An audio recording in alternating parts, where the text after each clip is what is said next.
palët mos e çelin gojen për vendimin e gjykatave, në kuptimin që të dihet botërisht që këto janë vendime të sakta. Ju duke qenë kështu, ato do sulmohen, do të rigjen zvarr.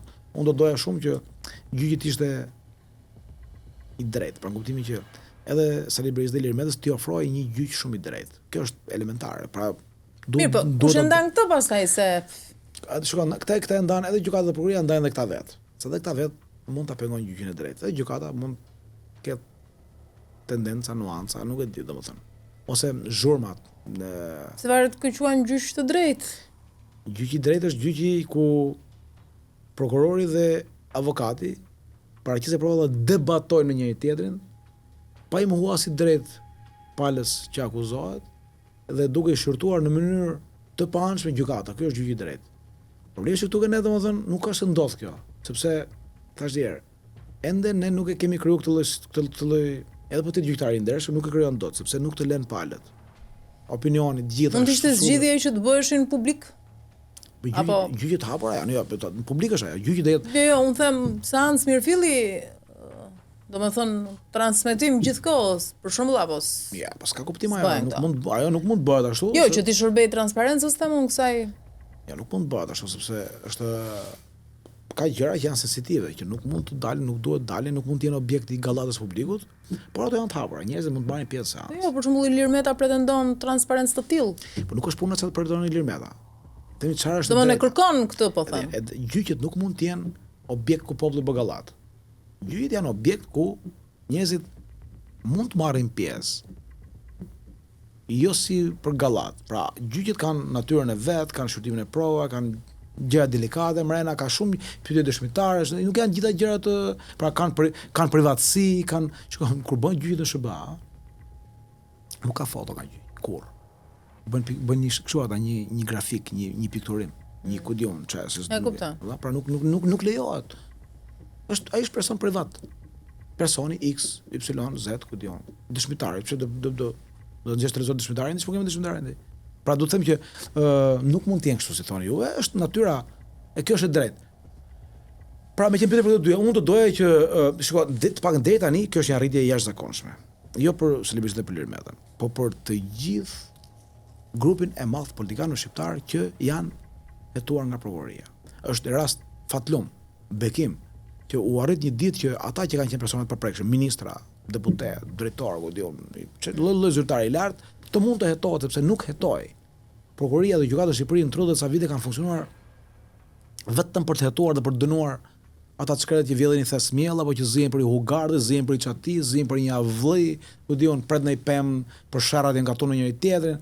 Pra atë bujit kështu kanë qenë mush.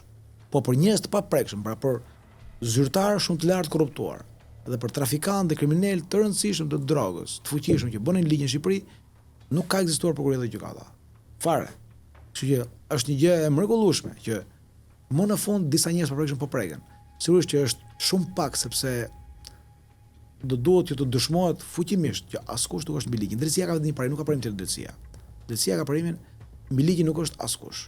Mund të jesh mbret, mund të jesh general, mund të jesh komandant i madh, mund të jesh biznesmen miliarder i botës.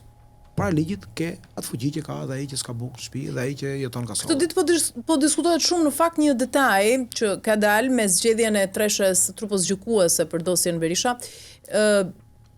për dosjen Partizani, ku është Berisha e kanë fjalën, që gjyqtarja, kryesuesja, është kushërire afërt me deputetën demokrate Andia Ulliri për shembull, është apo shiko, këto janë çështje të gjykatës, besoj, nëse ligji parashikon që të jesh Goca Xhaxhaj dhe një deputet të partisë ku kryetari i partisë është një gjyq, pra nëse kjo është konflikt interesi, duhet largohet, nëse nuk është e parashikon ligj duhet vazhdoj gjyqi, se ai mund të jetë gjyqtare mrekullueshme, mund të jetë gjyqtare drejt, punë e madhe që Goca Xhaxhaj është deputet, po se është deputet Goca Xhaxhaj. Pra, duhet parë ligji, se unë nuk jam një ekspert i kodit penal tani, apo i kodit procedurës penale që të mund të gjykoj nëse duhet të rri apo s'duhet të rri ajo vajza në çështjen e gjykimit të Sali Berishës.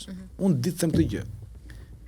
Në qoftë se kodi i procedurës penale përcakton që të qenit Goca Xhaxhajit e një deputete të partisë, së kryetarit Berisha, është apo jo konflikt interesi, atëherë duhet dalë, nëse është konflikt interesi. Nëse nuk e thot, lut rri në gjyq. Unë po dhe është herë domthon ti mund të jesh goca xhexhaj dhe mund të jesh gjyqtare shumë e pavarur. Mund të jesh shumë e largë se ke gjë fare, edhe mund të jesh korruptuar dhe e mbron. Pra, nuk është se varet nga kjo gjë. Si është ne të prodhojmë zhurmë tani. Është relative thuam. Po patjetër që është relative. Kjo do varet nga procesi, po si turpa gjykuese ka 3 vjet, ka 2 gjyqtarë të tjerë. Tu se po se ka se gjyqësori këtë të mirë ka në një farë mënyrë. Ka shkallë të tjera. Sigurisht. Apeli kjo. Edhe pse është bërë kjo? Sepse duke qenë se gjyqësori vendos për gjëra jashtëzakonisht të rëndësishme. Atëherë ai duhet të jetë streha e vërtet e gjithëve, kështu që për të qenë streha e vërtet e gjithëve ka nevojë që të kontrollon vendimet. Pra në këtë kuptim do të them që do vendoset, unë kam besim që gjykata e krimeve të rënda ka kapacitetin dhe seriozitetin e dur për të caktuar një trup gjyqësore që nuk ka konflikt interesi me Sali Berisha. Këtë besoj. Është qartë.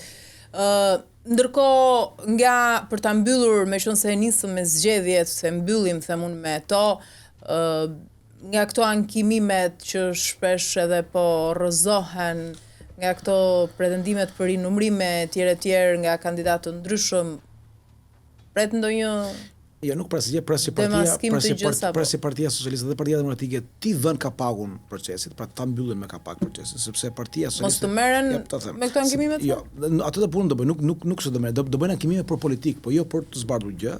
Jo, po ka kandidat, për shembull Ilir Ali Mehmeti pretendon. Nuk e lejon Partia Demokratike të dalë gjë aty. Shiko, Partia Socialiste nuk do zhurmë dhe Rama e tha në një qendrim që mbajti lidhje me kërkesat e zonës zhylametit të tjera për të par kutit ose për par diskjet.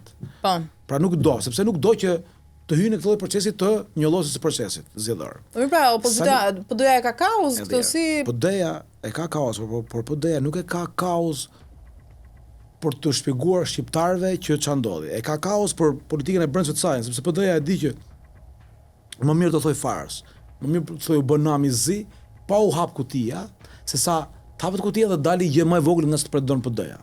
Kështu që PD-ja nuk ka interes as PD-ja. PD-ja ka interes që të rrijë në këmbë narrativa që ajo prodhon, jo fakti që dalin nga kutit. Nga kutit nuk kanë çfarë dalin fakte të mëdha.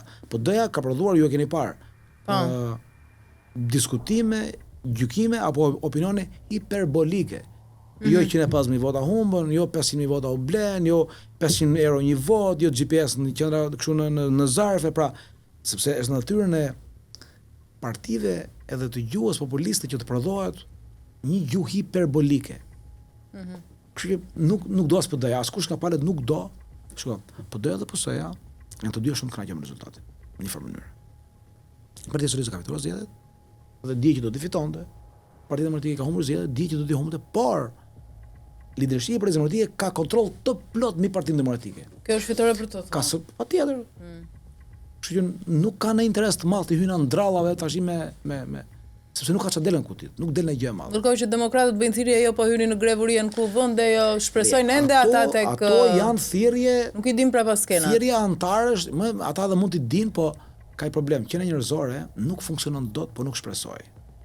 Po, edhe kur e di që nuk ka. Kështu që kjo është që mund themi është iluzion, mund themi është wishful thinking, mund themi ne çfarë duam, por nuk funksionon dot. Ti mund ta dish me bindje të plot, por e beson sepse duhet ta besosh. Edhe ti as nuk e beson jo, po e bind veten tënde sikur e beson. Është një lojë që e bën trurin njeriu. Po dhe kandidatët ku të gjejnë të drejtën tani, këto po e bëjnë hidhe prit, drejtohen KQZ, kasit, nga ana tjetër edhe DHL-ja në një reagim i lau duart për vete, tha unë nuk ngatërohem me këto akuzat që bën ju, politike financiare, s'kam pikë lidhje. Shiko. Të votën diasporës. Politika është e kot kjo është. Politika nuk funksionon dot, po nuk prodhoi për ditë tagji, po të themi, për njerëzit. Ka një shprehje për amerikanët, tagji për lajmet e mbrëmjes tonë amerikanët. Pra, fodder for evening news. Kështu që edhe prodhoi sepse duhet prodhu, jo se pra është qëllim në vetvete prodhimi i tagjis. Duhet të hedhësh diçka njerëz, të han diçka.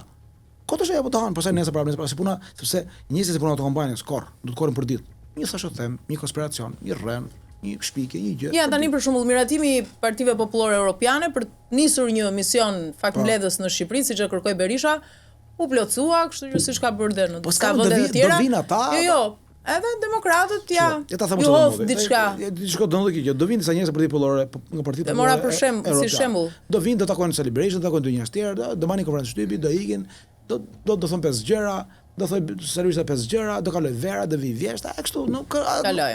Po, harrohet pastaj.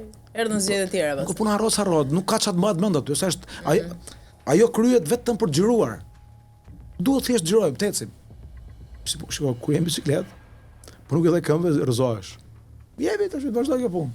Më doli nga mendja të pyesja, me këtë do ta mbyll shumë shkurt, duke qenë se pritet që nga muaj në muaj ndoshta se në fund është dënimi i Ervin Saliani,